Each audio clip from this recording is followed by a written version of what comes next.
petite vidéo qui sera basée cette fois-ci sur une petite version de ce qu'on peut faire dans la méditation de pleine conscience. Voilà, c'est une méditation guidée. Alors la première chose, c'est de prendre une bonne assise. Alors là, j'ai une posture un petit peu particulière qui s'appelle celle du cavalier. Voilà, mais ça c'est une question de physionomie, c'est-à-dire que la posture traditionnelle, comme celle-ci, cette posture-là peut ne pas convenir à tout le monde, en particulier si vous avez des soucis d'abducteur, de souplesse au niveau des écarts de jambes. Donc à ce moment-là, il faudra trouver une autre solution. Une possibilité, c'est le coussin. Une autre possibilité, c'est le petit banc. Je vous montrerai dans une autre vidéo une autre fois. Voilà. C'est pour vous montrer qu'il n'y a pas d'importance particulière à utiliser une posture plutôt qu'une autre. La règle, et ça je l'ai déjà dit, c'est que les genoux, impérativement, doivent être plus bas que les hanches. Voilà. Pour le reste des instructions, vous les connaissez déjà, c'est-à-dire une assise, être en rapport avec le sol, hein, être bien assis, bien posé sur le sol, le corps érigé, une espèce d'ouverture comme ça vers le haut, voilà. Et l'être humain fait ce lien entre la terre et le ciel, et vous en êtes le représentant, voilà. Donc je vous conseille la méditation de toujours faire 3 phases. La première phase que je viens de décrire de façon très simplifiée, c'est la posture. Donc on prend la posture. Il ne peut pas y avoir de bonne méditation sans bonne posture. Ne serait-ce que parce que si vous êtes dans une mauvaise posture, vous allez vous faire mal.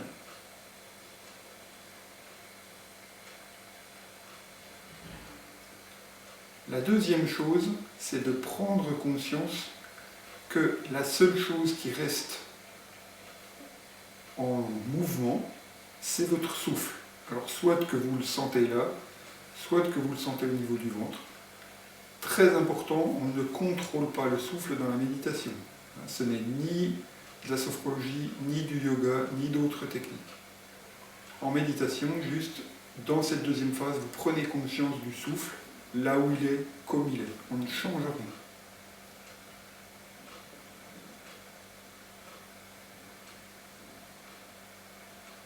Donc là, je prends conscience que mon souffle est installé plutôt là, avec un mouvement, je dirais pas très régulier, et ça c'est pareil, je ne change pas, je le laisse faire. Ça se détendra ou pas. Et enfin, la troisième chose, c'est évidemment l'instruction typique de méditation, c'est-à-dire de venir poser son attention sur quelque chose. Okay ? Et là, par exemple, on va faire le choix, ce qui est traditionnel, de poser notre attention sur la respiration.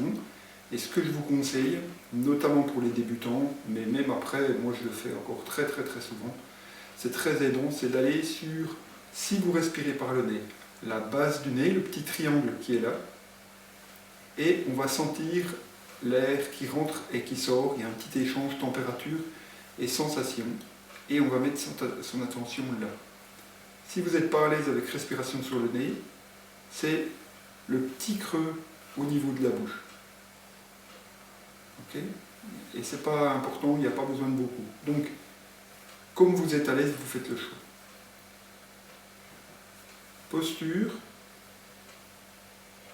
attention à ce mouvement de respiration, et on vient être très précis de venir mettre notre conscience sur ce petit point où l'air entre et sort. Le regard se pose naturellement à 1 mètre, 1 mètre 50 devant soi. On fait un tout petit mouvement de la tête pour redresser à peine un tout petit peu au niveau des cervicales.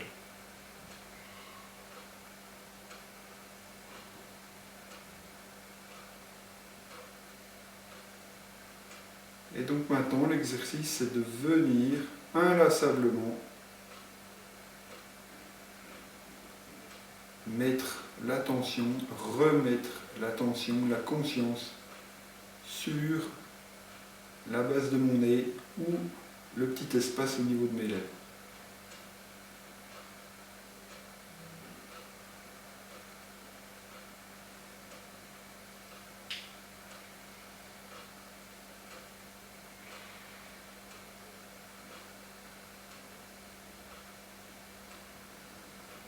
je vous conseille de toujours commencer par ce temps-là et de toujours finir par ce que je vous dirai tout à l'heure. C'est très important d'encadrer ce temps de méditation. Il y a l'avant, il y a l'après, on ne confond pas tout. Cette qualité de discernement est très importante pour apprivoiser votre esprit, ce qui est clairement un début de la méditation.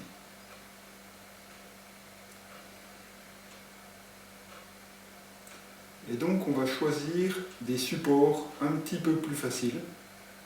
Ultimement, il n'y en a pas besoin, mais ultimement, on n'en est pas là. Donc on va choisir des supports un petit peu plus faciles, qui sont de poser notre attention sur des choses un peu différentes.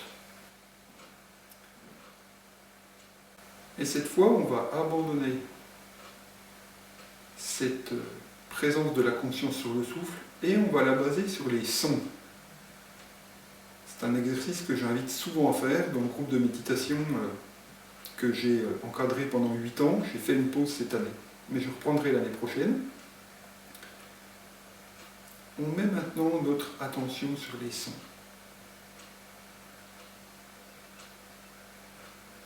Et les sons ont ceci de particulier, c'est qu'ils sont quasiment toujours présents et qu'ils ont une qualité très différente suivant qu'ils sont loin, proches, forts, faibles. La difficulté, ça va être avec les sons de ne pas être emmené par un son en particulier, de ne pas s'attacher à un son en particulier. Et là, l'horloge est vraiment d'une très grande aide pour faire cet exercice parce qu'elle a ce côté un petit peu agaçant, récurrent. Et d'ailleurs, c'est un son qui n'est pas complètement continu puisqu'il est alterné avec des espaces. Et donc, ça va ramener à notre attention. Et donc, je vous en prie, si vous avez une horloge dans un endroit où vous voulez méditer et que vous voulez un petit peu travailler un petit peu plus que d'habitude, laissez cette horloge et juste observez comment votre esprit est emmené par ça, agacé par ça, et vous revenez. Ok, vous êtes, et vous revenez. L'horloge réattire votre attention, vous revenez. Il n'y a aucun problème avec ça, vous êtes dans l'exercice. Donc vous voyez que cette horloge est un auxiliaire de méditation, à notre travail de méditation, et elle vient nous aider à regarder qu'une toute petite chose va nous emmener l'esprit ailleurs. Et donc l'exercice, c'est de dire, ok, là, ce bruit d'horloge est là, le voisin qui tape sur des planches, il est là, et bien je reviens. Je lâche et je reviens. L'esprit, je vois est parti, je lâche et je reviens.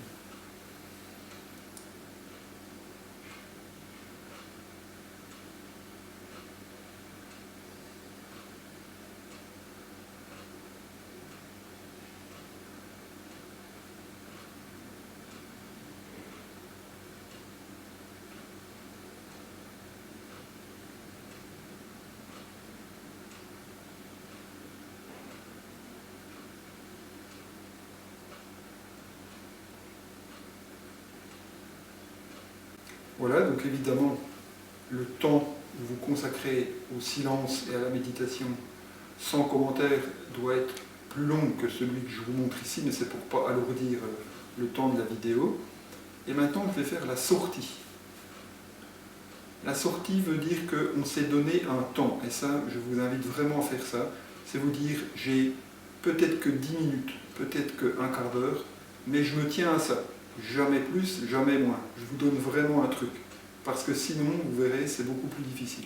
Comme là, j'ai décidé que je faisais tel temps, je vois que le temps est terminé, eh bien, je vais arrêter donc la pratique. Et pour cela, je recontextualise, je reviens à ici et maintenant. C'est-à-dire que je lève les yeux, peut-être je fais un tout petit mouvement de détente. Je reparlerai de ces petits mouvements de détente pendant le temps de méditation une autre fois. Et je reprends conscience de la pièce dans laquelle je me trouve, du moment dans lequel je me trouve. On est vendredi matin. Voilà. Demain c'est le week-end, ce qui n'a pas énormément de sens par rapport à ce temps de confinement, d'autant que je crois que ça va être encore un petit peu plus serré que d'habitude. Et bien on peut en profiter pour méditer un petit peu plus et suivre ces petites vidéos pour nous entraîner notre esprit, apprivoiser notre esprit, et ce qui, je crois, est fort agréable. Je vous remercie d'avoir suivi cette vidéo et je vous dis à bientôt.